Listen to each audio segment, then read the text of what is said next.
one lottery ticket makes a big difference for our state students. And when I say big, I mean bigger than jackpot big. Since 2002, South Carolina students have benefited from more than $6 billion in lottery-funded scholarships and grants, including the Life, Hope, and Palmetto Fellow Scholarships. With every lottery play, you're supporting our students, and that adds up in a big way. That's why education is our middle name. Learn more at sceducationlottery.com/betteryou. Relájate y disfruta con nosotros.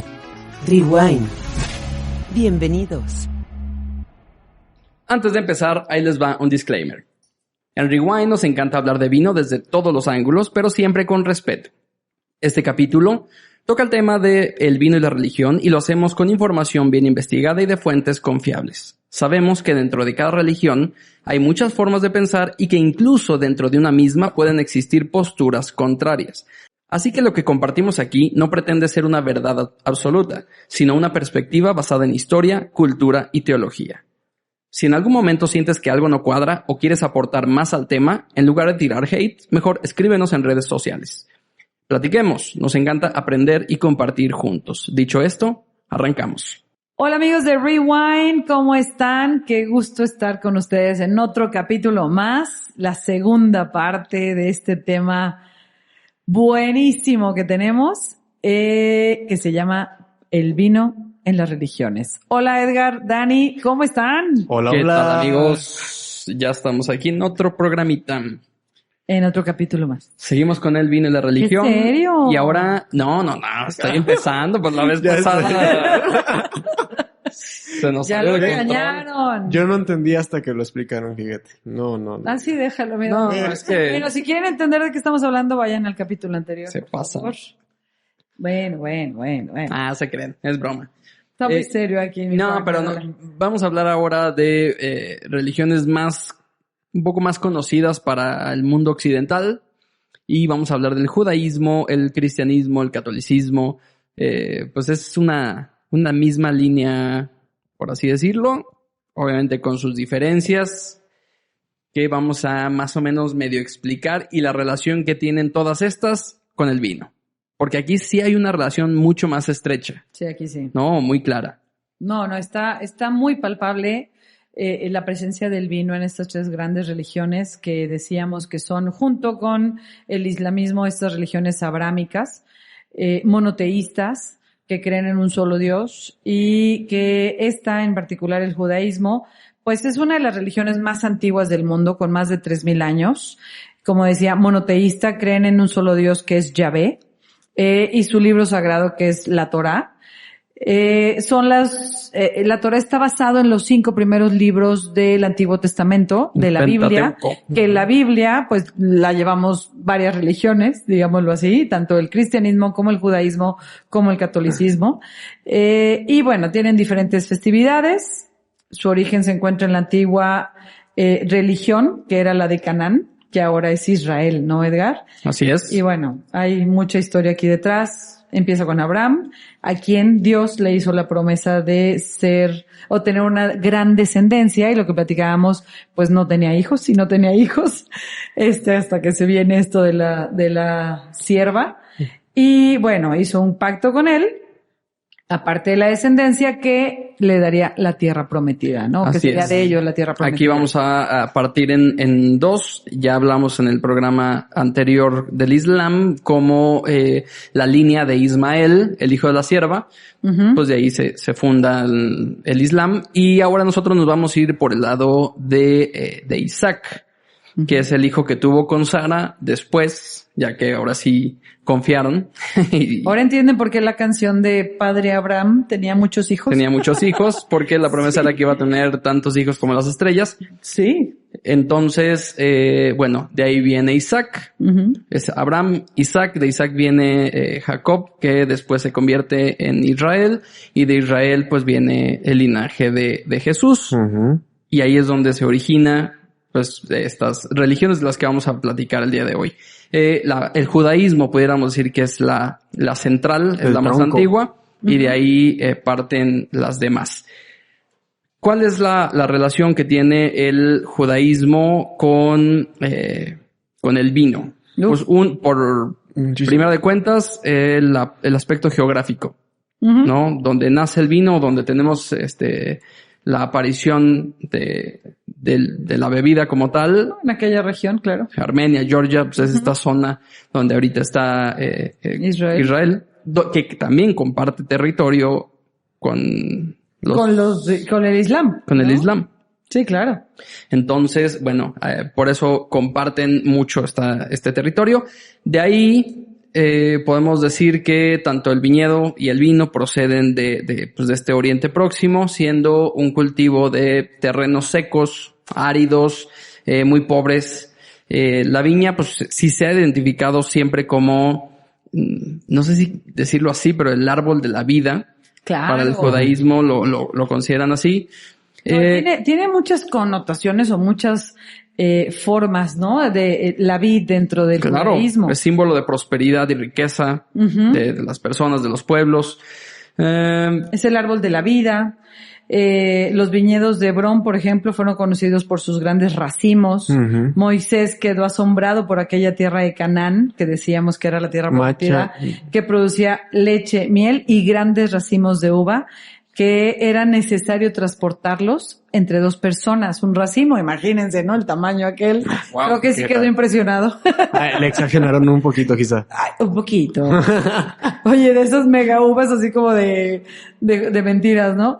Y bueno, hay muchísimas connotaciones más dentro de las escrituras judaicas, se le puede llamar así.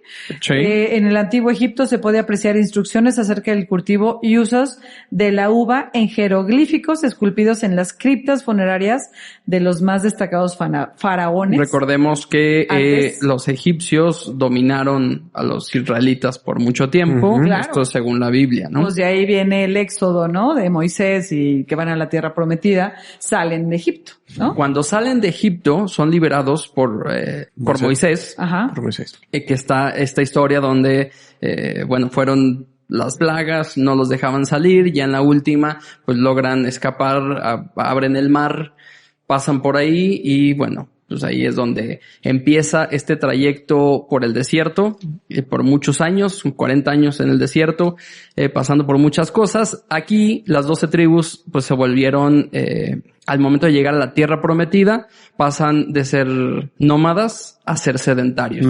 Sí. ¿No? Llegan a esta tierra de leche y miel que bien comentabas y bueno, la vid, al igual que el higo, los olivos, pues constituyó uno de los primeros cultivos de este pueblo, ¿no? Así es. Entonces, por eso la importancia de la uva. El judaísmo como tal no es una religión como muchas otras religiones en las que tú puedes adoptar el judaísmo como tal.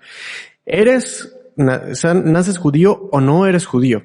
Puedes profesar la fe como un converso judío, tiene una palabra específica, ahorita no la tengo clara, pero ¿eres o no eres judío? De hecho, parte de la esencia del judaísmo es que Dios mismo eligió a ese pueblo.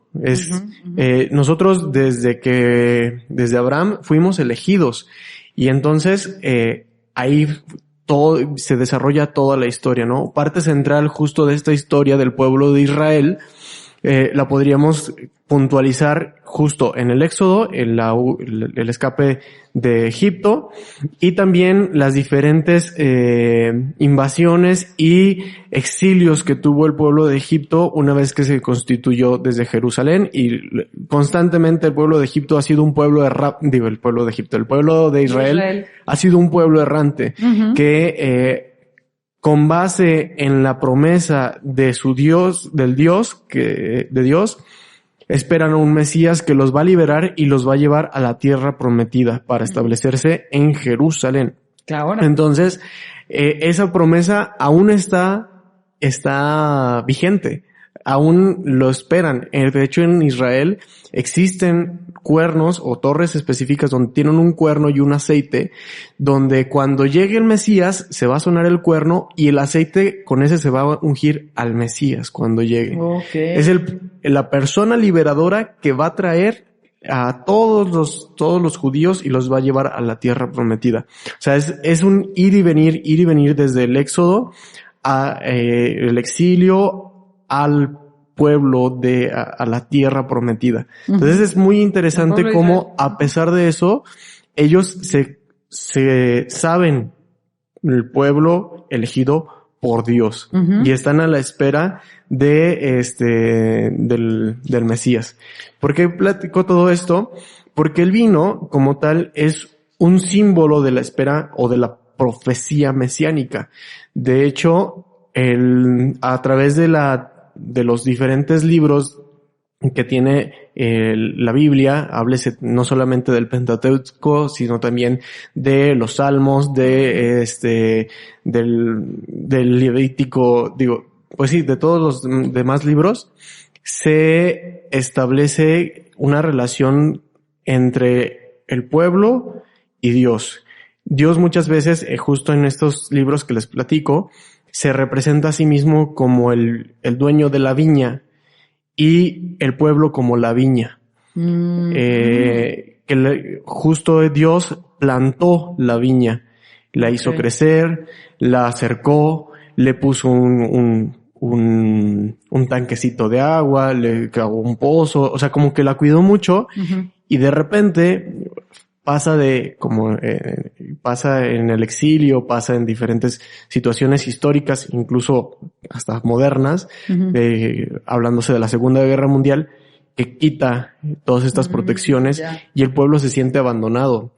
Entonces es la relación de un Dios, pensemos en, seguramente alguien de aquí nos escucha, que es productor, tiene su propio viñedo, ¿cuánto esmero le pone a su vid? Y si pasara algo, pues es terrible, ¿no? Claro. La relación que tiene Dios con el pueblo de Israel es la misma relación que tiene el viticultor con su viña y el esposo con su esposa. Okay. Que muchas veces la esposa le es infiel al esposo. Ese es lo que está en la Biblia. ¿Ah, sí? Ay, muchas veces. Haciendo referencia a nosotros como pueblo. Haciendo con nosotros como pueblo. Entendí. Hablando del judaísmo al pueblo de Israel, con Dios, ¿no? Prácticamente sin meternos todavía en el Nuevo Testamento, hablando del judaísmo, hay dos corrientes, una que es la mesiánica, y otra que es la ortodoxa. La ortodoxa, ellos son los que no han reconocido la llegada de Jesucristo como el Mesías. De hecho, esta parte del judaísmo ortodoxo, pues su calendario sigue la cuenta. Ah, sí, ellos no tienen el antes de Cristo. No. Vamos en el año 3000 tantos o algo así. Algo así. No sé bien cómo va. Pero sí, ellos sí no han reconocido la llegada del Mesías, por eso hay una... Es lo que les decía del cuerro, que están esperando al Mesías. ¿No se acuerdan? Yo siempre hago la referencia con series y películas, ¿verdad? Pero ahora que dices de la línea ortodoxa, está la serie esta que se llama Poco Ortodoxa en Netflix.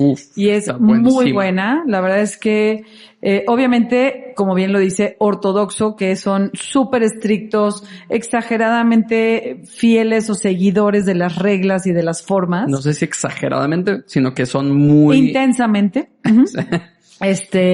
Perdonen ahí los términos, pero sí es muy interesante porque es es la historia de una chava, ¿no? De una esposa, de cómo vive ahí de los hijos de Sion, creo, de esa corriente, ¿no? Que viven en Nueva York, una cosa así. Entonces está muy interesante, véanla. La verdad es que si no la han visto todavía. Y sí está muy buena, Poco ortodoxa. Sí es muy buena. Entonces, sí es muy importante para los judíos la relación, como bien dices, Dani, de la viña con ellos como personas y con Dios, y lo expresan obviamente en las escrituras en muchas partes. De entrada con Adán y Eva, ¿no? Estamos hablando del Antiguo Testamento. Adán y Eva dicen que comen del fruto prohibido, ¿no? Y que los corren del paraíso por comer de ese fruto prohibido que Dios les prohibió comerlo. Y era la tentación. Y más yo supongo, no sé, no soy estudiosa de las escrituras como tal, pero más allá de que comieron del fruto no pudieron parar y cayeron en la tentación, ¿no? Exactamente. Y muchos estudiosos dicen que no era una manzana, sino era la vid. Para los judíos realmente no es la manzana, No. es la vid. Es la uva, ajá. La fruta prohibida era la uva.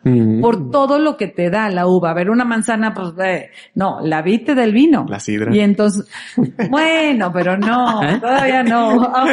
Ahora sí. Pero no tiene toda la connotación que trae el vino, ¿no? Y entonces, por todo lo que a la larga puede darte una uva, o bueno, muchas uvas, ahí viene el fruto prohibido. Exacto. ¿No? Y también hay otro pasaje que es después del arca de Noé. Claro. Noé lo primero que hace al llegar a tierra firme es plantar vides. Y como dicen, híjole, ¿por qué plantar vides? ¿Por qué no plantaste trigo, cebada, centeno, no sé, frutas, legumbres? Obviamente yo supongo que lo hizo después, pero lo primero fue la vid. Y pues obviamente más adelante fue con lo que pecó.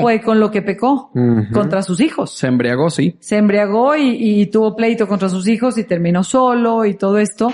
Y hay por ahí, estaba leyendo un libro aparte del Talmud y de la Torá y todo esto que tienen los judíos, en el que viene otra versión. Estaba escuchando de hecho un podcast de 2 judíos argentinos que lo platican. Órale. En el que viene la versión que planta, porque no se siembra, la vid se planta, no se siembra. Planta la vid y obviamente tienes que esperar 4 años a que esa uva pueda hacer vino. Deja tú si es bueno o malo, a que pueda hacer vino. Y llega el diablo y le dice, si tú quieres tomar este vino más pronto, si tú quieres que tu vino se haga más pronto y no que tengas que esperar 3, 4 años, te voy a decir cómo hacerlo. Y el diablo estaba tentando a Noé y le dice, tienes que matar a 4 animales, el león, la cabra y el mono y no me acuerdo cuál era el otro. Y con su sangre tienes que rociar y regar la vid para que prontísimo tengas las uvas y puedas hacer el vino. Obviamente ya no sé cómo más sigue, pero sí era como una forma de el diablo lo estaba tentando. Y pues tú sabes que pues solo traía 2 de cada uno, ¿verdad? Entonces no mató a ninguno porque si no ya no iba a haber ni leones, ni changos, ni cabras, pero sí esta otra versión. Qué interesante, qué historia tan interesante. Bueno. Y eso lo oí de unos judíos argentinos. Que, a ver, aquí hay que poner en contexto. Lo que le llaman la Torá o estos, nosotros lo conocemos como el Pentateuco, que son los primeros 5 libros de la Biblia. Para el judaísmo, la ley. Tenemos el libro La Ley, ¿no? Que son estos libros. 5 libros. Son, podríamos decir, oficiales de la historia del pueblo de Israel, de cómo fue liberado. Y de ahí vienen otros libros. Todo lo que es el compendio de la Biblia que conocemos actualmente como tal fue construida por concilios. Okay. ¿No? Han habido diferentes concilios. De ahí se empiezan a desprender las distintas ramas de las religiones judeocristianas, ¿no? Por eso dicen, bueno, y los católicos vienen de, o los cristianos vienen de, o las ramas de todo lo que vamos a hablar de cristianismo como todas las que creen en un Cristo. Entonces, pero todas parten del judaísmo, ¿no? Ahí es donde se empieza a abrir. A partir de que viene el nuevo pacto, los que sí reconocen a Jesús como el Mesías, viene el Nuevo Testamento. El Nuevo Pacto son estos libros escritos por, distintos autores, no solamente discípulos, que fueron narrando lo que hizo Jesús, sus milagros, y de ahí, bueno. Sí, sí, sí. Sí, la verdad es que está muy interesante porque al final de cuentas el vino está muy ligado. ¿Recuerdan cuando el pueblo de Israel va a ser liberado, tienen que matar un cordero y poner su sangre en los dinteles de las puertas para que el ángel exterminador no mate a los primogénitos? Esa cena... A los primogénitos a los primogénitos de Israel. De todas las familias. Ajá. Esa fue la última plaga y con eso se libera el pueblo de Israel y sale. De hecho, esa es la Pascua como tal, el paso del Señor. Eso significa la Pascua. Que esa festividad la tenemos los cristianos y también la tienen los judíos porque es uno de los momentos centrales para la fe como Ok. tal. En el judaísmo, esa noche se celebra la cena de Pascua. La cena de Pascua, dentro de los ritos que se contemplan, es un brindis de cuatro Copas. pues no sé, 4 sorbos, no sé, 4 brindis, ¿no? 4 copas de vino que durante la cena del Seder, perdón, cada una simboliza una de las promesas de redención que hace el Señor a través en el libro del Éxodo, capítulo 6. La primera es, yo os saciaré, salud. Yo los libraré, salud. Yo los redimiré, salud. Yo los tomaré como mi pueblo. Entonces, es parte de una de las celebraciones centrales. El vino es protagonista dentro de... Por eso después en la cena de los cristianos, la cena del Señor, también el vino es protagonista. Bueno, pero ya ese es el tema de la siguiente religión. Si leemos la Biblia desde el Antiguo Testamento, podemos encontrar lo que decías de Adán y Eva, la embriaguez de Noé, la de Lot, la viña de Nabot, la referencia al vino en Cantar de los Cantares, libro poético. Y bueno, tanto el jugo de uva como el vino tomaron gran protagonismo en estos relatos bíblicos, a tal punto que su importancia llegó a todo Israel, llevó a que se conozca Israel como la viña del Señor.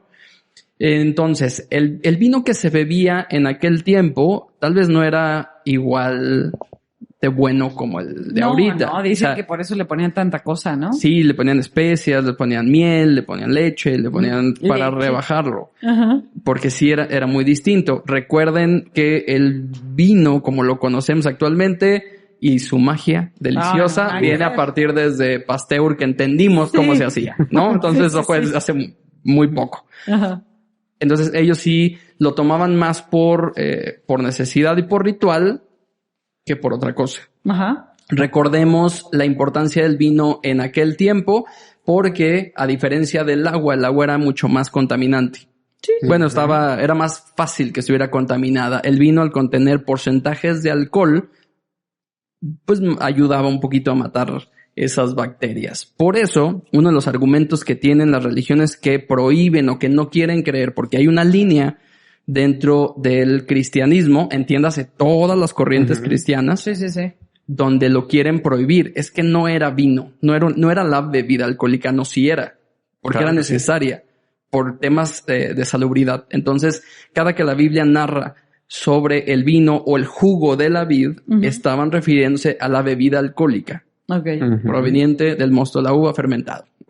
¿Ok? Y los judíos, como bien decías, Dani, en esa fiesta que tú mencionas, tienen varias otras fiestas en las que también incluyen el vino. Como la fiesta de las tiendas. Bueno, ¿cuál es? Bueno, ahorita yo... no supe cuál fue. Platica las que traes. Por ejemplo, cuando dice, las bendiciones de los casamientos sobre una copa de vino.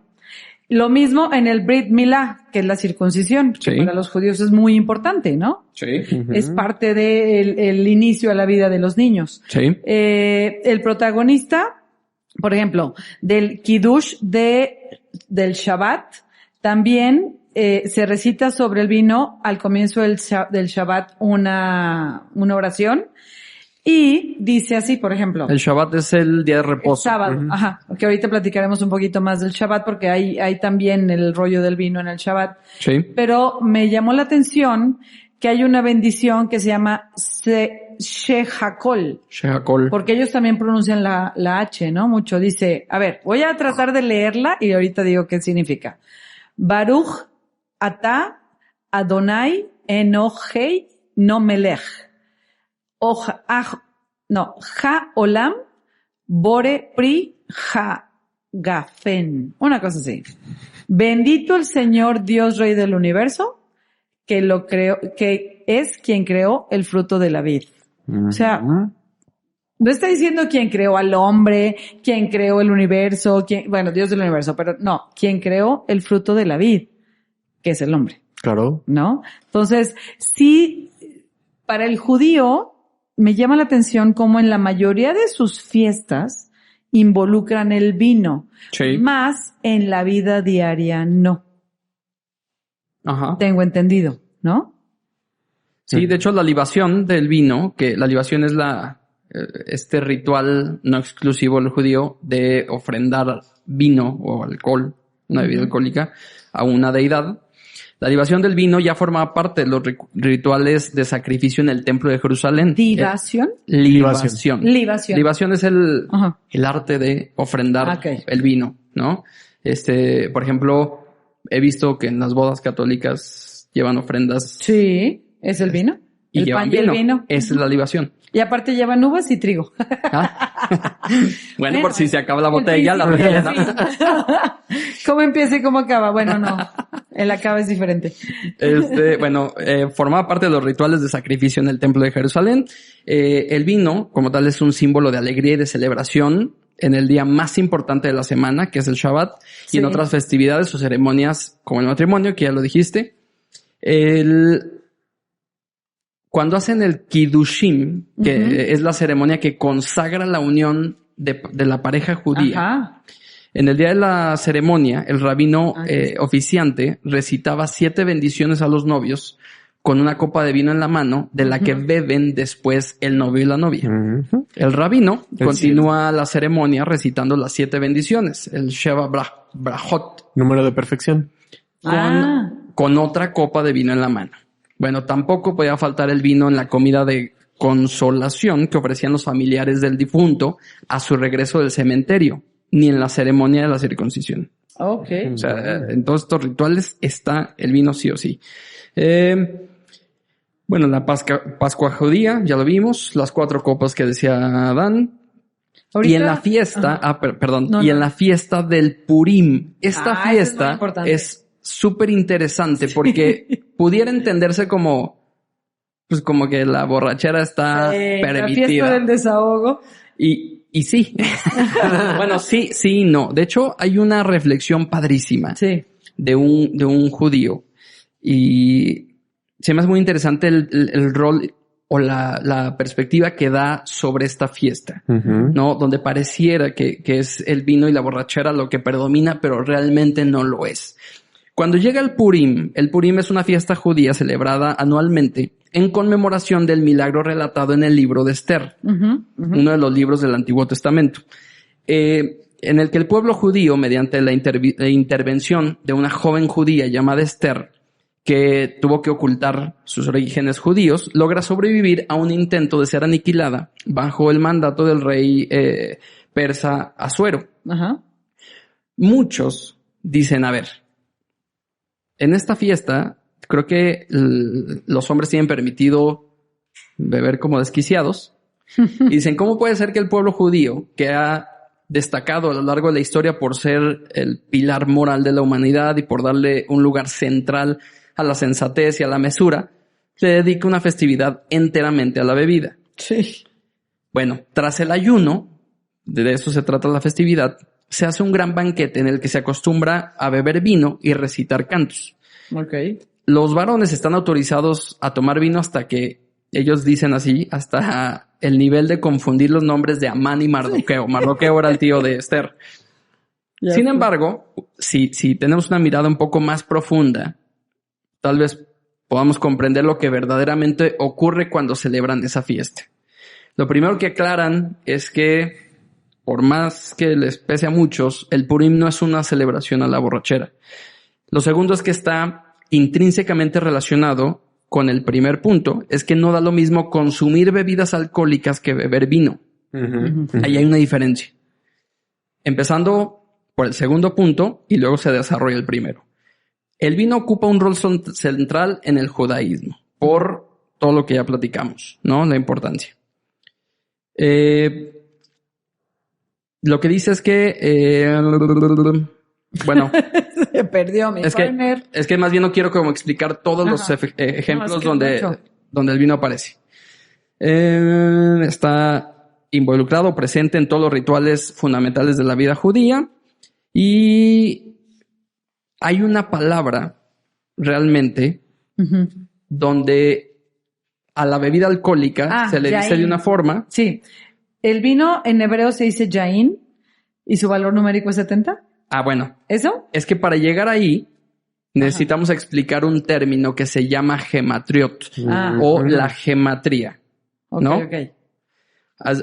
Bueno, les explico. Según la ley judía, la bebida más importante de todas es el vino. Es el vino, ¿no? Antes de consumir, no sé, un refresco, gaseosa, no sé cómo lo conozcan todos los demás, una soda o un jugo, un vodka, un whisky, lo que sea, se hace la misma bendición, que es el sheakol. Pero alguien que quiere beber vino debe decir Boré Pri Hagafen. Sí. ¿No? La que yo ahorita les leí, pero versión larga.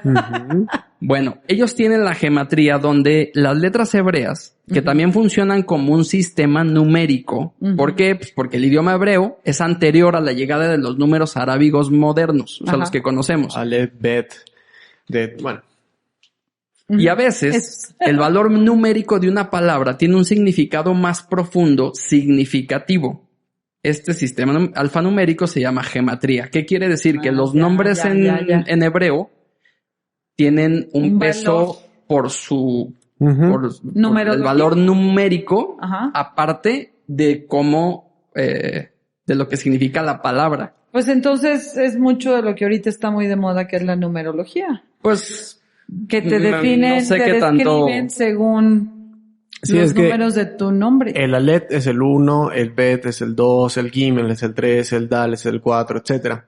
Entonces, justo estos números representan diferentes entidades de la creación. Okay. Por ejemplo, el 1, el Aleph, siempre es Dios. El Bet siempre es el hombre. Por eso, el 1 y el 2 siempre están unidos. Por eso el 12 tribus de Israel, 12 hijos, 12 es la unión de Dios también con su promesa con el pueblo. Continúa. Ok, en hebreo, así como dijiste ahorita que el vino se dice yain, su valor numérico es 70. Es sabido que el 70 es un número de peso para el judaísmo, pero además es el mismo valor numérico que la palabra sod, que significa lo oculto. En base a esto, los sabios, o así lo comentan los judíos, han dicho que cuando ingresa el vino en una persona, uno puede conocer lo que verdaderamente esa persona tiene dentro de sí. O dicho de otro modo, lo que conocemos a la persona a través del Digamos vino. Que nuestro subconsciente. A ver, tiene muchísima lógica. El inconsciente. No, tiene mucha lógica. Cuando bebemos, nos relajamos. Sí, claro. Entonces dejamos todas barreras. Lo que normalmente nosotros nos autocontrolamos, cuando bebemos lo soltamos. Como quien dice, somos más auténticos, desinhibidos. Claro.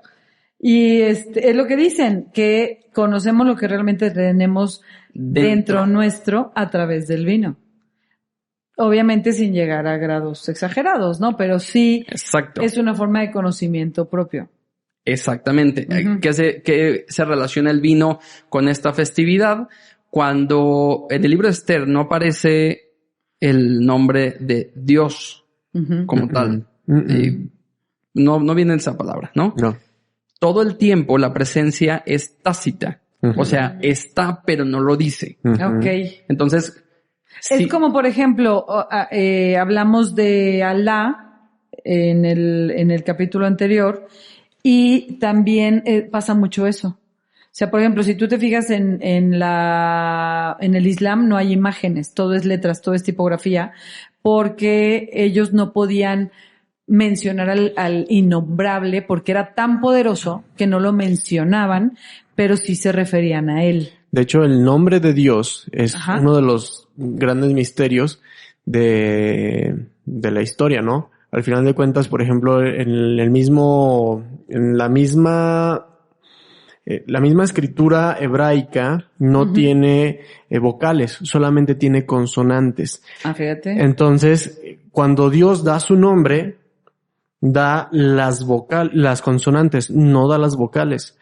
Entonces, y así se escribe tal cual, por ahí busquen en internet letras de YW. Exacto, YW. Esas son las letras de Dios. Entonces, por eso se dice que es Yahvé, Jehová, Esas mismas letras Son las mismas letras, pero con diferentes vocales. Por eso no quiero mencionar tanto cuando hablemos de judaísmo la palabra Dios, De hecho, porque no lo conocen como exacto. Dios. Dios Ellos- viene de Deus, que viene de Zeus. Teus. Ajá.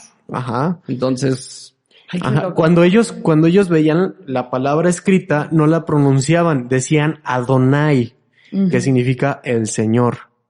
Pero nunca decían el nombre de Dios. Está prohibidísimo decir el nombre de Dios. Wow. Porque pues no Pues de se los puede musulmanes pronunciar. también. No se No se puede puede pronunciar. pronunciar. Porque no tiene vocales. No se puede pronunciar. Yahvé. Entonces dices Jehová, Adonai. ¿o Yahvé? Adonai, Ok. el Señor. y también por eso tiene muchos nombres. Ok. Ujú. Ok. Bueno, ahí ya Yahvé, nos... Eso es bueno, no, es eso que- es interesante. Yahvé, Rafa, Jireh. Exacto, son las Adonai. mismas consonantes. Son las mismas. Fíjate, Bueno. también, perdón. No, bueno, para sí, terminar la idea del termina Purim. este punto. ¿Cuál es esta relación? En Purim, la tarea es revelar aquello que está oculto a la vista, Ujú. ¿no? O sea, lo que decían ellos es el hecho de que la victoria que tuvo este pueblo en ese momento no fue por méritos del pueblo mismo, solo porque en el libro no decía la palabra de Dios. Yahvé, pues, o de Dios. Ajá. Por eso el nombre de Dios estaba oculto. Y es Entonces, por eso se parte relaciona del- con la palabra del vino. Y por eso creen ellos que el vino revela lo oculto que hay en nosotros. Ok. O sea, la relación está ahí. Es muy interesante la relación que hacen ellos, autor de este artículo, de cómo explica que esta fiesta no es para embriagarse, ¿no? Sino recuerda lo que pasó en esta, en esta liberación del pueblo Ajá. en el libro de Esther. Ok. Impresionante y... Fíjate, por ejemplo, otro precepto que manejan los judíos, no sé si precepto, pero creencia es, el judaísmo plantea una vida con los pies sobre la tierra, donde la moralidad, la sensatez y la mesura son valores básicos para cumplir con la voluntad divina. Acuérdate que, el judaísmo es una religión, pero es una forma de vida, es un pueblo, ¿no? Es una etnia, es una identidad. Entonces, está todo muy intrínseco. Aquí, por ejemplo, dice, cada persona tiene una conexión directa con lo divino, con aquello que subyace a nuestra vida en esta tierra. Pero hay un elemento que nos sirve para recordar que en los momentos más importantes no debemos olvidar la conexión profunda que a veces está oculta a la vista, lo que comentas, el vino. Por eso forma parte de nuestros rituales. Y a lo largo del año tenemos prohibido emborracharnos. Hay un día en el que celebramos aquello que estuvo oculto, que es el día de Praim, ¿o cómo dices? Purim. Purim. Entonces, sí, qué importancia tan grande le dan al vino. Dentro de todo, aunque no lo tomen diario, o los que son más ortodoxos no lo permitan en un día a día, como llega y abre una botella de vino y pásatela bien, lo usan para llegar a lo más profundo de su ser y conectar con ese ser divino. O sea, Pues tan es importante está loco, que ¿no? tienen su propio vino kosher, ¿no? Bueno, sí. Exacto. Pues, todos sus productos. Todos los productos todas las personas que son judías, ortodoxas, no pueden consumir otros productos que no sean kosher. ¿Qué significa kosher? Entre otras cosas que ¿cuál es la traducción? Digno, me parece. Ahorita les doy bien la traducción de qué significa kosher como tal, o permitido, me parece. Ahorita lo revisamos, pero algo kosher es desde el inicio hasta el final está manipulado por manos judías y tiene la bendición de un rabino, ¿no? Y supervisión de un rabino. Supervisión y bendición de un rabino. Sí. Dice, apto o permitido Apto, según la permitido. ley judía. Ujú, Sí. Eso es lo que significa kosher. A ver, el proceso de elaboración del vino kosher es similar al de cualquier otro vino. La diferencia básica y primordial es que debe ser realizado por judíos y contar la presencia de un rabino. Ellos controlan todo el proceso de producción hasta el embotellado. El proceso es rigurosísimo. Ujú. Limpieza extrema en las instalaciones, recogida de la uva, proceso de fermentación, sellado de los depósitos, observancia estricta del Shabbat con la paralización de toda intervención humana y la única actuación de los mecanismos automáticos. Eso es lo único que pueden hacer. Igualmente, todos los productos que suelen emplearse en la elaboración de vino, como levaduras, enzimas o ácido tartárico, tienen que contar con la certificación kosher. Sí. Hay un vino kosher en Don Leo. Don Leo. Ay, sí. Porque la familia de Don Leo es judía. Entonces vienen, llegan a Coahuila y ellos hacen su propio vino kosher para seguir tomando en sus festividades y todo, y resulta que, pues, hay mucho judío en México, mucho, y se lo empiezan a pedir cada vez más. Pero sí, creo que hay, no sé si es el único o haya más vinos kosher en México, pero sí. La leche debería de haber Kirkland, más. Kirkland, por ejemplo, tiene hace vino muchas cosas kosher. Ajá, sí, el vino, la leche de Kirkland es kosher de entrada. Oigan, y digo, más allá de la importancia de el vino en el judaísmo y todo lo que hemos platicado ahorita, porque ya nos alargamos mucho con el judaísmo y todavía nos faltan otras dos. Por ejemplo, Israel es un gran productor de vino. Mucho, sí. 40 millones de botellas de vino al año están produciendo. Tienen 5 regiones donde se produce vino en Israel. Es impresionante. Tú llegas ahora sí que Jerusalén, digámoslo así. Yo fui, por ejemplo, a Galilea, estuve en Magdala, estuve en Jerusalén, así en varios puntos. Y está lleno de montañas, en donde está lleno o de uvas, o vides, y mucho olivo, muchísimo olivo, súper bonito. Y todas estas regiones producen vino. Hay una zona desértica y hay zonas cerca del mar y todo. Y producen mucho Chardonnay. Mucho Chardonnay, Sauvignon Blanc, Riesling, Roussanne, Viognier, en tintas Cabernet Sauvignon, Merlot, Barbera. Han ganado premios con vinos de uva Chardonnay, por ejemplo, como el mejor Chardonnay. Creo que ganaron en algún momento el tercer lugar en el mejor Chardonnay del mundo. Hace muchos años, obviamente, no era de muy buena calidad. En el año 636, ahora sí que el pueblo musulmán invade. Ya ven que también Israel ha ido y venido en manos de unos, manos de otros, que si las cruzadas, que si las conquistas de los musulmanes, etcétera. Actualmente. Y obviamente dejaron de producir vino por alrededor de 1200 años, que es muchísimo. Pero bueno, ya para el 1800, Israel vuelve a hacer vino. Y, a ver si les suena este nombre, un activista judío llamado Barón Edmund de Rothschild, creo que sí lo conocen, originalmente banqueros judíos, alemanes y luego también ingleses, ayudaron a liberar a mucha gente que estaba en Israel y en otras partes del mundo y se los llevaron a Palestina. ¿Les suena? Y ayudaron a plantar vides. Él es una de las personas que ayudaron a plantar vides en Palestina. Y aunque en un principio no era un gran vino, cada vez se fueron perfeccionando. Él ayudó a llevar diferentes técnicas y demás. Y pues ahora la viticultura en Israel es bastante importante, ¿no? Para hacer vino. Entonces sí es interesante cómo se ha ido desarrollando este pueblo. Perseguido por muchos, querido por muchos, y que tienen una cultura y una educación espectacular. Sí. La verdad es que lo que hace el pueblo judío por lo general es de muy buena calidad y con una disciplina impresionante, ¿no?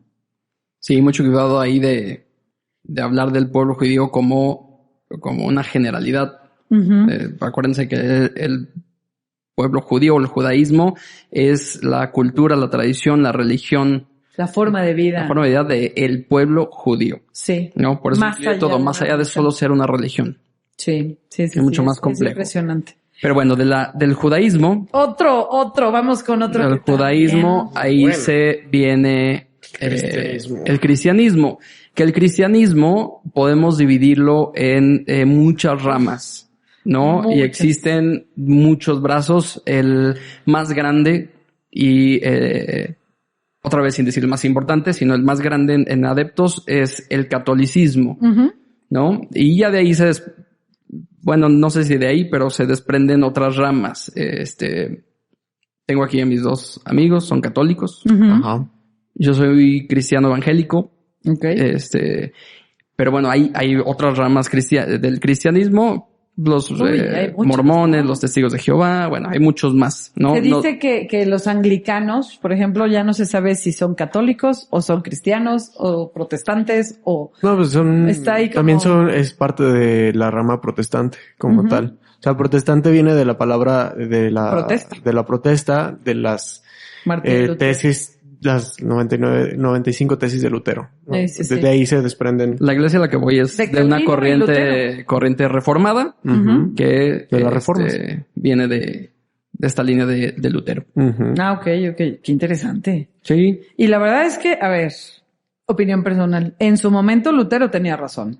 Excuse me, pero... Sí, a ver. Sí, la iglesia estaba abusando. Sí, Estaba sí, sí, abusando sí. mucho. Los papas estaban abusando. Era un pedir dinero y pedir diezmos y pagar por indulgencias y pagar por todos los pecados que hacían y nomás por dar una limosna ya se les perdonaba todo. O sea, estaba muy mal la iglesia. Pero bueno, ese es otro tema. Eso es el tema. era muy cervecero, ¿eh? ¿Lutero? Muy cervecero, Sí, no Lutero. lo dudo. Pues bueno, alemán. Sí, sí, O sí, buen era alemán, o bueno, de aquella región en aquel momento que todavía no estaba constituida bien como Alemania, pero Alemania. pues todo aquel A él lo punto- exiliaron, pero a ver, él Sí. nunca dejó de ser católico, ¿eh? Aunque Mm-mm. de ahí viene una corriente cristiana. Calvino, ¿no? Calvino toma todas sus ideas. Calvino también. todas sus ideas, de ¿O al repente revés? ahí hubo ciertos piques o cosas, temas que no, pero bueno, esa es otra historia, ¿no? Por eso Estados Unidos está tan lleno de todas estas corrientes, ¿no? Poco más de 500 años de la Reforma Protestante. Los que llegan acá, que ya lo hablamos una vez, de todos los que vienen y hacen la fundación de estas colonias, pues traían todas estas ideas. La educación calvinistas. pública viene de la Reforma. Ujú, claro. Sí, o sea, tarde o temprano Claro. A ver, cambió muchas cosas que estaban... todo pasa para bien de los que aman a Dios. ¡Ay! Ahí está. Nada, la verdad es que es una riqueza muy, muy grande contar con diferentes y poder dialogar con diferentes corrientes del mismo cristianismo. De hecho, hay una semana exclusiva para el diálogo entre corrientes cristianas. Me parece que es el primera semana de febrero, algo así. ¿Sí? Entonces, acá dentro de la Iglesia Católica. Ok. Y está muy padre porque justo hay más, y de hecho lo hemos platicado varias veces Edgar y yo, que hay más cosas que nos unen que realmente que las que nos separan. Claro. Y eso es muy padre porque al final de cuentas, mucho de lo que vamos a compartir aquí, también lo compartimos en la fe. Al final de cuentas, el centro de nuestra fe es Jesucristo, Ujú. ¿no? Y justo ahí es donde vamos a ir encontrando varias cosas que también, el centro de Jesucristo, al menos nosotros como Jesucristo hablando, el término de religión Ujú. es justo volver a unir. ¿Y qué medios utilizamos para unirnos? Ahí nosotros los católicos tenemos los sacramentos. Ujú. Los sacramentos para nosotros son la base fundamental de toda nuestra fe. Bueno, no la base fundamental. Es la manera por cómo nosotros nos vinculamos con Dios, ¿no? Ujú. Y uno de los sacramentos principales es la Eucaristía. Sí. La Eucaristía como el cuerpo y la sangre de Cristo, ¿no? De ahí que justo el vino es parte fundamental para nuestra fe. Nosotros creemos que en el pan y el vino consagrados por las manos del sacerdote y a través del Espíritu Santo por las manos del sacerdote es que se convierte en la ofrenda perfecta al Padre, que es Jesucristo. Nuestra fe es trinitaria. Por eso es que el centro de nuestra fe o cómo celebramos nuestra fe de manera más plena es a través de la Eucaristía. Ujú. Sin vino no hay Eucaristía. No, bueno, lo que dicen, ¿no? Los pasajes tan importantes que hay en la Biblia Ujú. en relación a Jesucristo y el vino. Sí, y hay que ¿No? entender que como Y luego se convierte en su cuerpo. Claro, y en su sangre. que la redacción de la Biblia está inspirada por un espíritu, el Espíritu de Dios, Ujú. que no es que estuvieran los apóstoles ahí escribiendo mientras Jesús hablaba, era No. imposible. Primero porque no había papel y porque era necesitaban, todo eso se hacía en cuero y, bueno, total, de que era mucho más complicado. Entonces, antes de la Sagrada Escritura, incluso antes del Pentateuco, estaba la tradición oral. Claro. Y después de la tradición oral se constituyen los textos. Uno de los primeros textos que se redactaron dentro del cristianismo es el relato de Jesús en la última cena. Híjole, sí. Entonces es uno de los más importantes, por así decirlo, ¿no? De que incluso se redactó antes de los evangelios. Ajá. Que es la carta a los Corintios, me parece. Por ahí está. Ajá. Y justo la primera carta a los Corintios. La primera 11, carta a los 23. Corintios es donde relata cómo Jesús se entrega antes incluso que en la cruz, ¿no? Es una Se ofrece, ¿no? Se ofrece. Sí. Dicen, no es que me maten, sino que yo me dejo matar. Entonces es por ustedes. De hecho, por ahí Benedicto XVI, en uno de sus libros que se llama Jesús de Nazaret, son 2 tomos, se los recomiendo mucho, están muy padres. Hacen una reflexión histórica, una reflexión o es un estudio de la historicidad de Jesús como una persona en el tiempo. Entonces analiza diferentes hechos y narrados en la Sagrada Escritura, y uno de ellos es justo en la última cena, cómo Jesús da gracias. ¿Recuerdan la cita que dije? Jesús da gracias en la cena y después empezó a partir el pan. Pero ¿por qué da gracias? Si ya sabía que lo iban a matar, ¿no? Y ya sabía qué era lo que iba a pasar. Porque en el pan y el vino, Jesús encuentra también una premonición, o más bien, encuentra el anuncio de la resurrección. Gracias al pan y el vino es que Jesús se perpetúa dentro de su iglesia y está presente completamente. Entonces, no es que él sabe todo lo que va a pasar, pero también da gracias por el pan y el vino porque sabe que con el pan y el vino también está agradeciendo su resurrección, su próxima resurrección. Hay varios temas interesantes. De una novela es buena cuando está tremendamente conectada.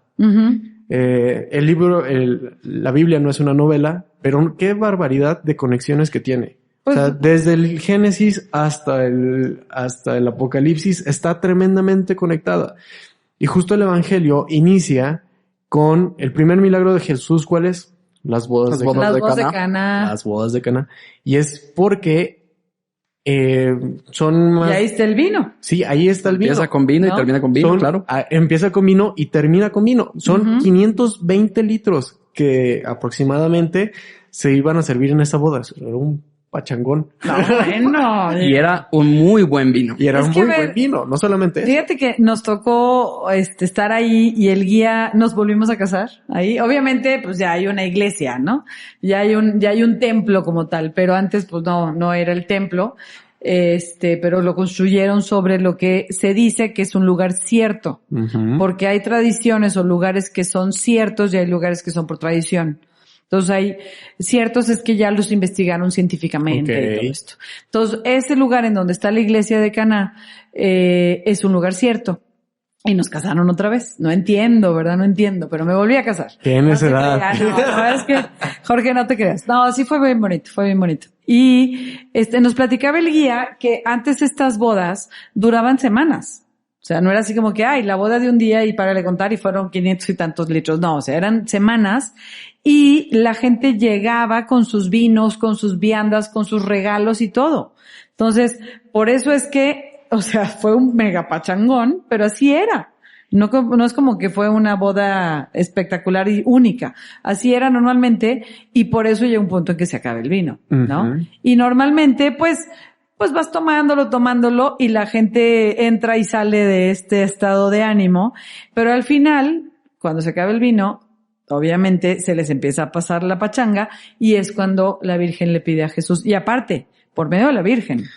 ¿no? Claro. O sea, la Virgen es la que le dice, oye, pues hazte el vino. Como madre. Como buena madre. Es que ella es la estaba al que le pendiente. dice, ella estaba al pendiente. Y es la que le pide a Jesús que pues oye, tienes que hacer algo. Ella no sabía, o sí sabía que iba a ser el milagro. Sí, como que él le dijo, hijo, pues ¿quién va a ir al Oxxo? O algo así. Y él dijo, yo no voy a ir. Bueno, oye, Tráeme agua. 500 litros del Oxxo, no, gracias. No, a ver, lo padre de esto, y por eso siempre he tenido como esa curiosidad de que desde que estoy dentro del mundo del vino, la curiosidad del vino que tomó Jesús en esa boda. Padre. Porque en el relato bíblico, lo que dicen es que los meseros iba a decir, pero los siervos que están ahí con lo de las tinajas, cuando les dice hagan lo que él les diga, Los primeros meseros. Y ponen las tinajas de agua y Jesús convierte el agua en vino, va ahí con el mero de la boda y le dice, pues aquí hay más vino, ¿no? Y lo prueba y dice, a ver, normalmente el buen vino se deja para el inicio. Y ya cuando están más bebidos, pues ya sacas el no tan bueno, pues va al final. Y tú has dejado el mejor para el final. Entonces, pues sí queda esa espinita, ¿no? Para ver qué tipo de vino era. Y pues imagínate, fue creado por el mismo Jesús, ¿no? Entonces, Sí. eso es lo que está Pues sí, interesante. hay varios estudios, ¿no? Pues una familia del Sirá pudo haber sido dice. porque era lo que Puede ser. había en ese Que ese venía de tiempo. Palestina y todos esos lugares, ¿no? Que dicen que es del Sirá por sus características y que hallaron unas ánforas que tenía algo. Pues por ahí dicen, pero ¿Quién bueno, sabe? quién sabe. Pues les- también en las escrituras, ya sea que se basen los cristianos o que se basen los católicos, dice mucho, o sea, se nombra más de 150 veces el vino en la Biblia. Así es, durante toda la escritura hay la aparición del vino, tan así que también se habla, uno de los más famosos, Juan 15, Ajá. donde se hace una referencia muy clara entre Jesús y como Yo soy la como vid yo soy la vid verdadera. La resurrección y la vida, ¿no? Soy la vid, la resurrección y No, la vida. estás No. confundiendo un Estoy juntando dos. texto, Sí, pero bueno. Yo Pero soy la ¿cómo vid va? verdadera. A la vid verdadera. Ajá. Sí. Quien permanece en mí da fruto abundante. Ah, cierto. Estoy cierto. parafraseando, pero por ahí va Algo la así. idea. Y justo después les dice, permanezcan en mi amor.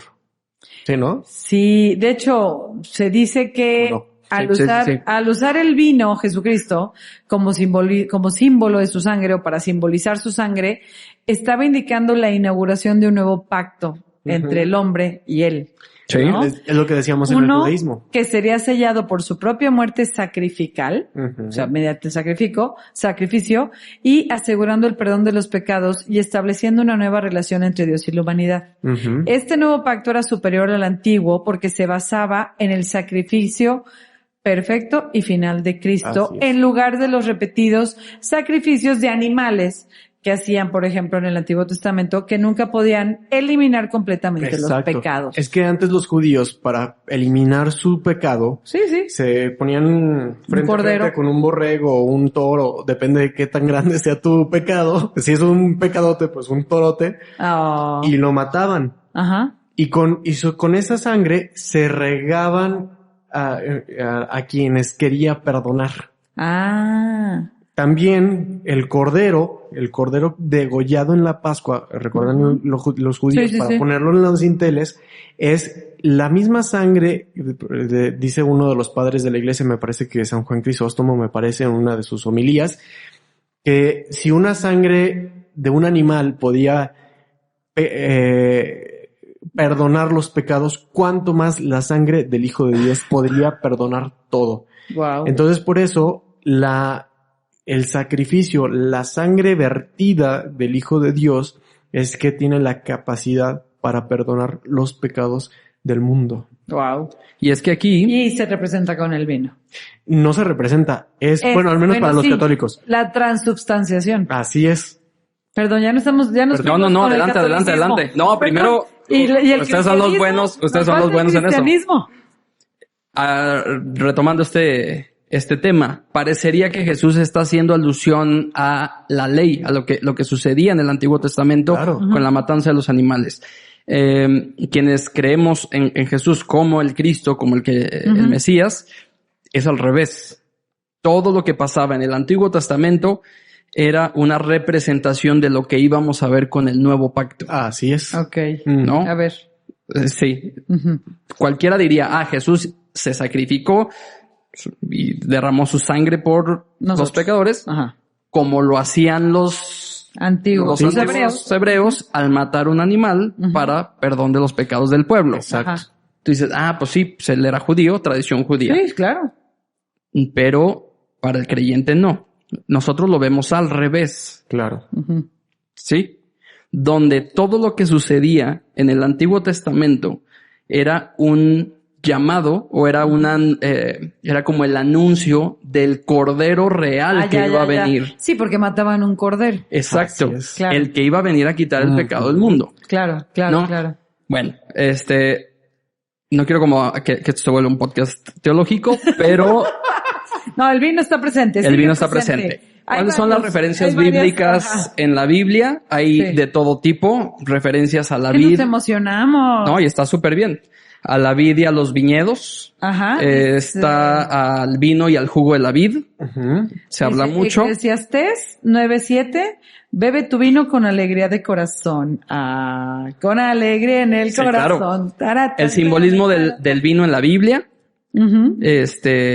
Habla de como sangre, hay muchas referencias. Hablando del cristianismo, ahora sí, porque ya se nos está yendo el tiempo. Sí, a ver, por ejemplo. El tema del consumo, y lo voy a hablar desde la parte de los evangélicos, ¿no? Porque muchos dicen que hay quienes prohíben y hay quienes no. Eso es interesante. El tema del consumo del alcohol entre los cristianos es un asunto de debate continuo y prácticas variadas dentro de la comunidad de la fe. La Biblia aborda el alcohol de múltiples maneras. Lo ha llevado a diversas interpretaciones y conclusiones éticas entre los creyentes. La existencia de diferentes puntos de vista dentro de la visión evangélica subraya que es un tema complejo. O sea, no es un sí o un no. Depende de muchas cosas. Otra cosa, podemos hablar que son aspectos de conciencia personal, de libertad cristiana o libre albedrío, el testimonio a la comunidad y la obediencia a la palabra de Dios. Eso es lo que creemos los cristianos como tal respecto a cualquier tema. Teniendo en cuenta estos puntos, ahora sí podemos abrir como el debate sobre si es correcto o no beber alcohol como cristianos. Les hablo un poquito de los puntos a favor en los cristianos que creen que sí se puede beber vino. Hay varios versículos donde se habla de buena manera sobre el vino. Eclesiastés 9:7 anima a los creyentes a beber tu vino con corazón alegre. En los Salmos se habla de que el vino pues alegra el corazón del hombre. Deuteronomio habla de que se usaba como parte del diezmo, ¿no? Para pues como ofrenda. En Timoteo Pablo le aconseja a Timoteo de que tome vino por temas medicinales, o sea, por el tema del dolor de estómago, por lo que hablamos del agua. En la vida, ya acá en el Nuevo Testamento, hablando de la vida de Jesús, los más conocidos es la boda de Caná, donde convierte el agua en vino. Ahí es donde les decía que muchos quieren decir que no era vino, que era jugo de uva como tal, y no es cierto. No es cierto, no hay forma y eso no es bíblico. Quien quiera decir que fue jugo sin alcohol está diciendo una herejía. La otra es la comunión, la Santa Cena, la última cena. Ese es, yo creo que uno de los más grandes ejemplos donde Dios o Jesús compara su sangre con el vino. No es ningún tipo de casualidad, lo establece como un elemento central en la comunión cristiana. El uso del vino, imagínense en un contexto tan sagrado, sugiere que no es inherentemente malo. ¿No? Por eso creo que es una postura donde creo que no es malo consumir alcohol. Si bien algunas iglesias utilizan jugo de uva en lo que llaman ustedes Eucaristía, con nosotros Santa Cena, lo hacemos más por por amor a quienes están luchando con el alcoholismo. Recordemos que en México el alcoholismo es un tema fuerte. Entonces, pues por eso se usa... Quizá entonces después ahí sí pueden usar vino sin alcohol. Ahí pudiera ser, quizá. Claro. Digo, ahora que está la discusión esta, ¿no? Exactamente, pero el contexto histórico y bíblico apunta a vino fermentado. Es vino. Okay. Ese es el tema. Ya hablamos del contexto o el uso cultural e histórico del pueblo en el tema bíblico. ¿Cuál es? Si me preguntan a mí, yo pudiera sugerir que el consumo moderado dentro del contexto, de este contexto cultural del cristianismo en México, donde ahorita nosotros vivimos, pues no es necesariamente considerado pecaminoso. Okay. Es crucial diferenciar entre el consumo moderado y la embriaguez. Por supuesto. Porque ahí sí, la embriaguez sí está condenada en la Biblia en múltiples versículos, ¿no? Okay. Proverbios 21, 23, 29, Isaías 5:11, Efesios, Corintios, Gálatas, 1 Pedro, Efesios, es muy claro al decir no os embriaguéis con vino, sino sed llenos del Espíritu. Bueno, lo que implica que el pecado radica en la intoxicación. Okay. O sea, en el abuso. Que lo seguimos diciendo. Eso decía el Islam, eso decía el hinduismo, eso decía el budismo. O sea, si se fijan, es una son concordancia. Los principios. Ajá. Entonces, muchos cristianos pudieran sostener esta visión moderacionista, ¿no? Okay. Donde sí se puede, pero no llegando a estos extremos. La Biblia sí tiene las advertencias claras sobre el abuso del alcohol, y todos lo sabemos. Estas advertencias resaltan los peligros significativos asociados al abuso en general, no solamente el alcohol. Todo lo que es un abuso pues puede generar efectos o resultados negativos en nosotros. Por eso no lo hacemos. El consumo del alcohol sí puede tener consecuencias espirituales y prácticas. Por sí supuesto. te puede alejar de la iglesia. ¿Por qué? Porque deteriora el juicio y la discreción moral. Eso lo vemos en Proverbios. Puede conducir a la pérdida de autocontrol, y la Biblia hace énfasis en ser, Claro, buscar lo que decíamos. Control, ¿no? El autocontrol. Y bueno, también se asocia con la impiedad y descalifica a las personas para el liderazgo de la iglesia. Eso sí es muy claro. En Timoteo se habla de cómo debe ser un líder en la iglesia, hablando del diaconado, y es muy claro en no consumo de alcohol, ¿no? Okay. Entonces en eso sí es muy, muy específico. El alcohol puede ser adictivo. De ahí viene el alcoholismo, Claro. Nos lleva a la esclavitud, y aquí nosotros somos esclavos de Cristo, no de de nada terrenal. Por eso también es uno de los puntos en contra. Me estoy yendo rápido, para no tardarnos tanto. Pero uno de los puntos, fundamentales por los que sí, yo en lo personal no promuevo el consumo de alcohol en mi iglesia o con gente que es cristiana, es por el testimonio.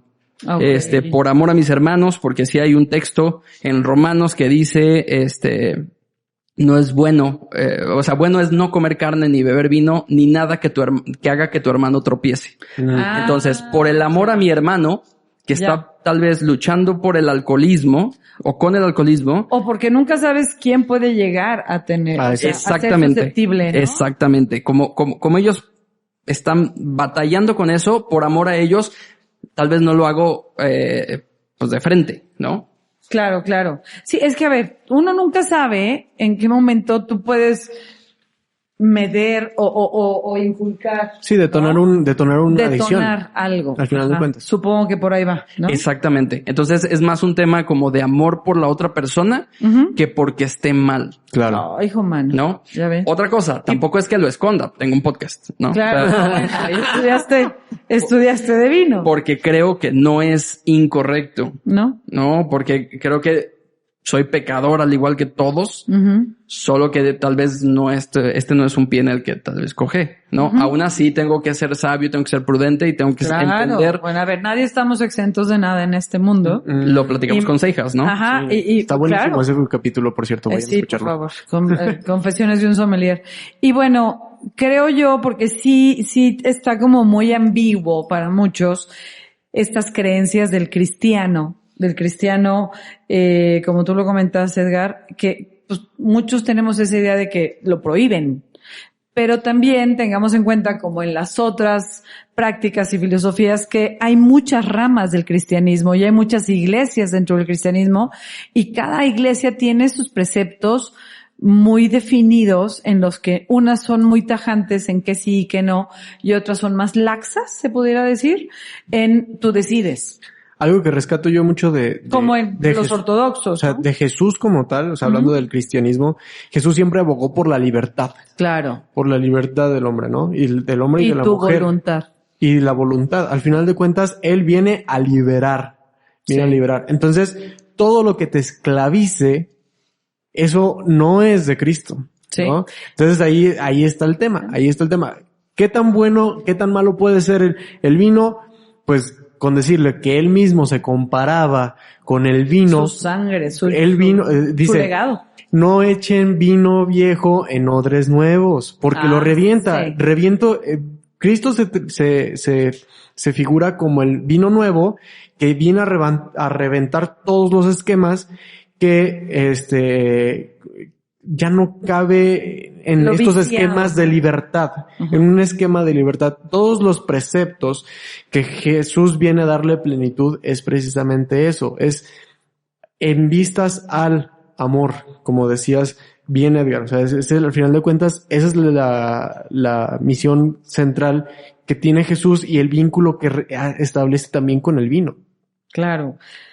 Híjole, es que... No, de aquí nos podemos llegar. Esto es demasiado.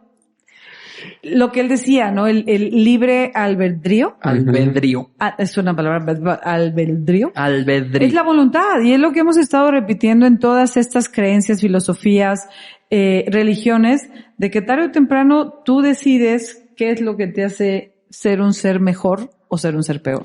Sí, ¿no? Están las directrices que te indican qué es lo que te puede ayudar a llegar a esta libertad. Exacto. Y en el catolicismo, bueno, ahí sí en ningún momento se prohíbe. Sí es obviamente. El abuso sí controla. En las escrituras tarde o temprano, en el Nuevo Testamento también hay muchos pasajes que están el vino presente todo el tiempo, pero también te llaman a ser cauteloso, ¿no? En cómo lo consumes. Y hay en la Eucaristía, pues obviamente es la sangre y el cuerpo de Cristo. Y es el pan y el vino el que tomas. Y está el vino de consagrar especial. Hay un vino de consagrar que es especial, que no puede ser cualquier vino, que ya lo platicamos en otro capítulo, y que es un vino que tiene hasta está dentro de un canon, ¿no? O sea, hay en el derecho Código canónico, hay un capítulo para el vino de consagrar, cómo se tiene que hacer, qué vino debe ser, qué tipo de uva se usa. Por ejemplo, este es el canon 924 y dice, el vino debe ser natural, del fruto de la vid y no corrompido. O sea, no se puede agregar ningún aditivo o algún tipo de pesticida o nada de ese estilo. O sea, son vinos naturales realmente, o eran vinos naturales los que se usaban. Casi que sería el primer vino natural, ¿no? Que se manejó. No tiene sulfitos, no tiene levaduras añadidas. Entonces, todo este vino para consagrar es especial. Ya obviamente hay muchas bodegas que lo han estado haciendo, tienen permiso especial, depende el obispo de cada lugar, qué vino pide, qué vino decide usar. En el catolicismo se usa mucho lo que es el vino blanco.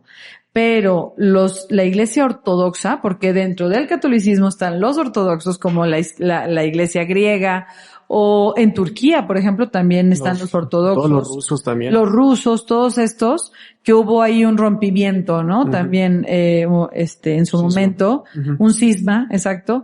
Ellos usan el vino tinto, ¿no? Entonces es un vino con grado de alcohol un poquito más bajo y dulzón, porque al fin y al cabo los sacerdotes pues están en ayuno, ¿no? Al momento de tomar vino, el tomar este pan y este vino.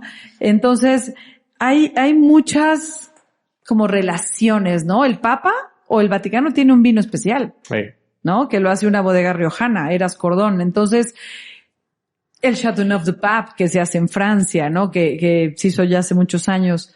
Tiene que ver mucho porque que no se eche a perder el vino, porque el vino tiene que estar fresco y vivo. Recuerden que el vino no es como otras bebidas, sino que tiene un ciclo de vida. El vino, para hacerse consagrado, debe de estar vivo.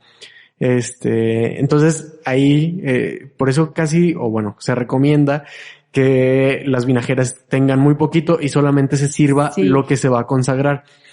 Es que natural, sin sulfitos, sin levadura, o sea. Una historia ahí random es que, nada. ahí cuando éramos sacristanes. ¿Pusiste cohete? No. Pero es que nos decían los padres, no dejen el vino en las vinajeras. Pues, ¿qué hacíamos? Se avinagra. ¿Qué Se lo hacíamos? tomaban. ¿Qué haces ¿Qué con hacíamos? Ya tanto? no puedes regresar a la botella. No, ¿para qué lo tiramos? Exacto, no lo vas a tirar. Pero bueno, pues, Ya ves, Dani. Ahí les A va. ver, Les voy a dar mi cápsula. al padre. Hay que Pero, decirle. muchos me habían pedido esta como postura mía referente al alcohol como cristiano. Ojo, bajo el disclaimer del inicio, Principio. puede estar de acuerdo, puede estar no de acuerdo y los dos están bien, no hay problema.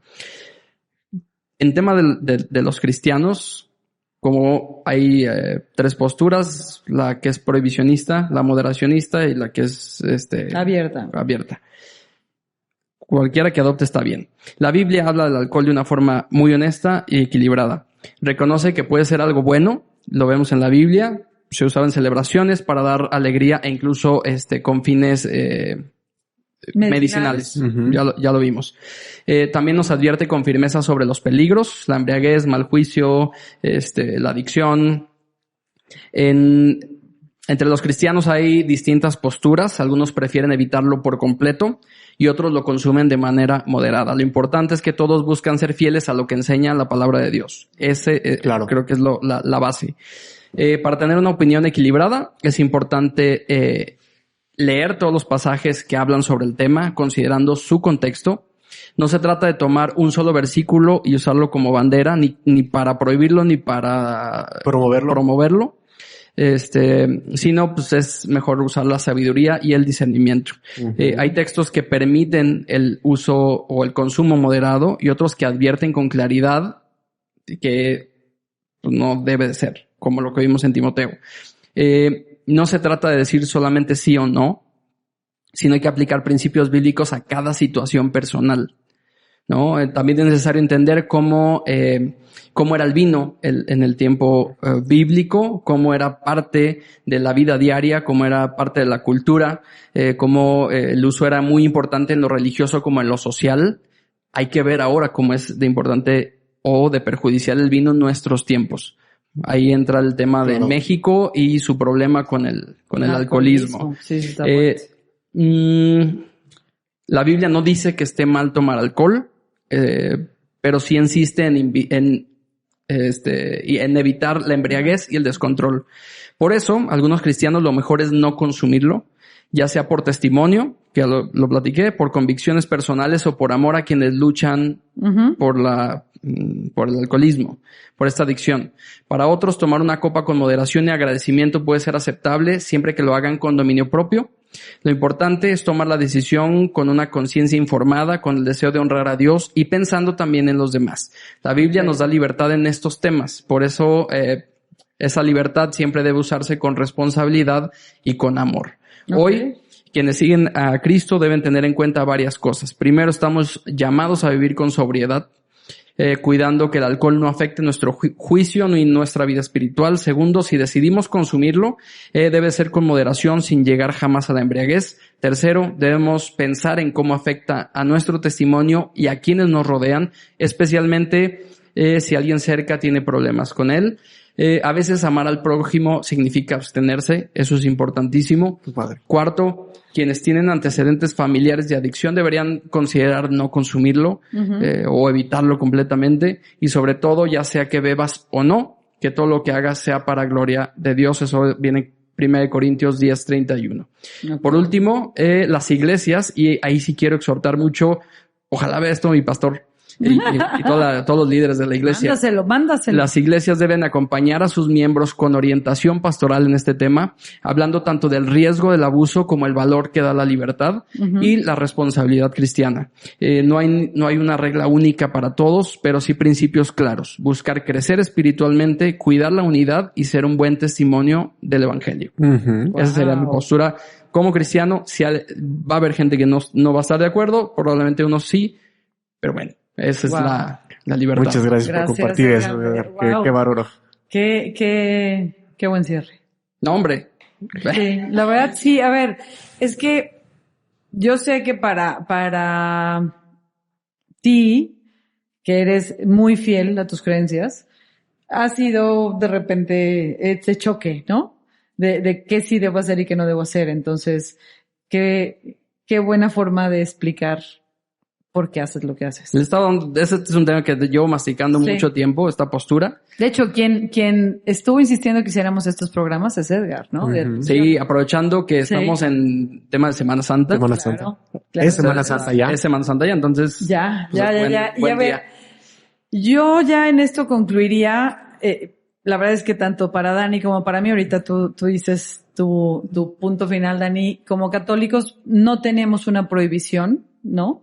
De hecho, hasta tenemos la ventaja de que los mayores países productores del vino son católicos o han sido católicos, ¿no? En donde más hay iglesias, en donde más está todo este tema religioso a nivel catolicismo, pues simplemente Roma, ¿no? En momentos de Italia. crisis, la iglesia... ¿Mande? En momentos de crisis para el vino, la iglesia fue la que... La sostuvo. iglesia, claro, o sea, todas estas abadías que hemos platicado, quién tenía todo este conocimiento. La verdad es que como católicos en eso tenemos una ventaja porque ha sido todo este tiempo cultural de la Edad Media, alta, baja, que también pues tuvieron Tiene sus momentos sí, de tristes. prohibición a todos los demás para ser ellos quienes tuvieran el Sí, conocimiento todo un total, tema. ¿verdad? O sea, Sí, es todo un tema. hay muchos dimes y diretes y hay muchas cosas en pro y en contra, pero lo que yo sí quiero como dejar claro es, seas de la religión que seas, profeses tu filosofía de vida, tu forma de vida, tu estilo y tu creencia, tú definirás mediante tu voluntad y quién eres si tomas o no vino o si lo metes a tu vida. Tú sabes de qué pie cojeas y qué te permite y qué no te permite tu creencia. Claro. Y tarde o temprano, como lo venimos platicando en estos dos programas, ha sido una forma de conectarte con un ser supremo. O sea, el vino, los fermentos, las bebidas, ha sido la forma en la que el humano ha usado el vino como puente para llegar a esta conexión espiritual. Por algo es, no significa que te aloques, pero la importancia que tiene se ha sido muy fuerte a través de muchos años. Entonces, tarde o temprano, sí es un elemento importante en la religión que profeses, este tipo de bebidas, de fermentos y de todo lo que significa en la historia, ¿no? Dicen que nunca debes de hablar ni de religión, ni de política, ni de Fútbol. Pues bueno, aquí ya hablamos de eso, ¿no? Entonces... Y no nos hemos peleado. No nos hemos peleado, pero justo que tomo este refrán porque quiero agradecerles a todos los que nos han escuchado, porque son temas un tanto complejos de platicar, de escuchar, y no obstante, hay muchas cosas, yo insisto, siempre hay más cosas que nos unen que nos separan, pero sí, si se fijan, al final de cuentas, una convergencia general que tienen las diferentes religiones y creencias es que el vino como tal no es malo, sino que los malos o la aplicación mala somos las personas. Al final de cuentas es un medio para un fin. ¿Cuál es el fin que tú le quieres dar? ¿No? La alegría del corazón, como dice la Biblia, o la perdición, y el que también dice la Biblia, ¿no? Entonces, justo ahí el tema es cómo nosotros gestionamos nuestra libertad y nuestra congruencia para estar frente al vino, ¿no? Yo más que decir que tú decidas, es más bien sé congruente con quién eres, con quién quieres ser y qué es lo que crees, sea lo que creas, ¿no? Ahí está la cuestión. El poder lo tienes tú, no lo tiene el vino. Y si ya ese poder lo has perdido, no se lo vuelvas a entregar. O sea, guarda la distancia que necesitas. Y ahí tú. sí regresa a tu fe. Ahí sí regresa a tu fe. Curiosamente sí.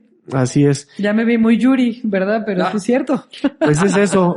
Nada más agradecerles a todos los que nos escuchan, Gracias por los comentarios que crean que son muy enriquecedores. Creo que este podcast lo debemos de publicar antes que el de budismo por el tema de Semana Santa, porque coincide. Pero bueno, ya lo veremos después.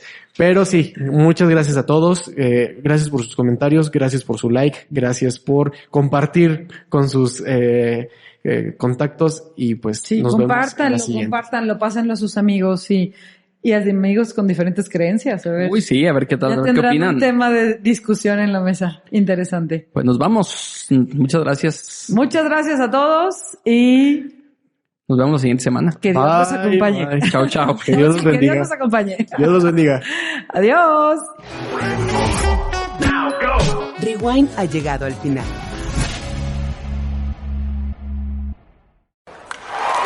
Breaking news from the stadium tonight as an anonymous fan foot the bill for 55,000 hot dogs, bringing that sweet tubed meat to everyone in attendance. Free dogs! Yeah! 55,000 hot dogs? What does that even cost? While the identity of this Frankfurter philanthropist remains anonymous, their all-beefy generosity will go down in history. The new Mega Millions. More to win means more to give. How you spend it is up to you. Yeah! For game odds and details, visit sceducationlottery.com.